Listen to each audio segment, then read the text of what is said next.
Un grand frère qui a souffert du manque de pardon et ça a failli détruire son ministère, c'est l'apôtre Paul. Le grand apôtre, l'homme des révélations de toutes les dimensions. Le pionnier comme il n'en a jamais eu. Paul, la fin de son ministère était triste, pitoyable. Paul s'est consolé en disant: j'ai combattu le bon combat. Maintenant Dieu est fidèle pour me donner la couronne d'épines.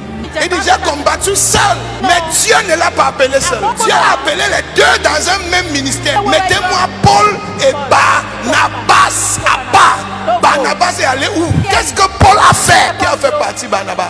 Et l'absence de Barnabas, Paul a payé sa chair dans le ministère. La Bible dit dans le même ministère que Paul, pour les mêmes œuvres que Paul. Mais Barnabas était un homme humble. Il marchait avec Paul. Il pouvait faire ce que Paul fait, mais il laissait Paul. Lui, il avait le souci du royaume. Et Paul prenait la gloire. Partout on parle de Paul. Paul a guéri un paralytique. Barnabas était à côté. Paul a été lapidé jusqu'à ce qu'on l'a laissé pour mort. Barnabas était à côté. Paul est parti affronter le grand Pierre pour la circoncision. Barnabas était derrière lui. Mais la Bible dit, pendant qu'ils partaient, quand Dieu les a appelés, ils ont pris Marc. La Bible dit, quand ils sont partis pour commencer l'évangile, Jean, appelé Marc, les a abandonnés et est parti. Il a dit: je ne continue pas avec vous. La Bible dit, quand ils sont allés à Jérusalem pour affronter Pierre, ils ont retrouvé Jean là-bas. Quand ils ont eu la victoire avec Pierre sur la circoncision, Barnabas a dit: reprenons Marc et partons avec lui. Paul a dit: jamais. Il nous a trahis. On ne peut plus le reprendre. On ne le veut plus. Paul avait gardé rancune.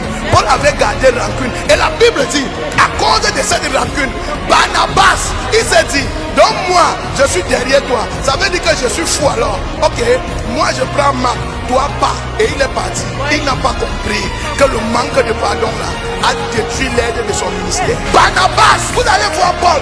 Paul a eu un ministère stressant.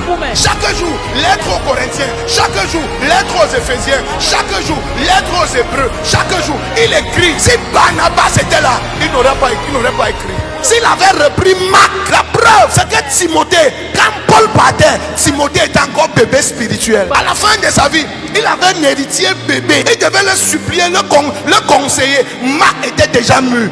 Marc était son héritier. Mais à cause de la colère, il a craché sur Marc.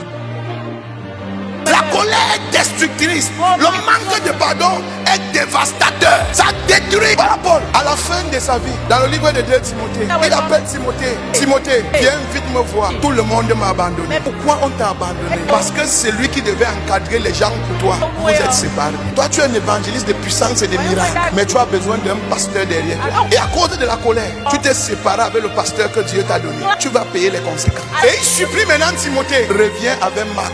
À la fin, reviens avec Marc. À quelle heure? Il est en train de mourir.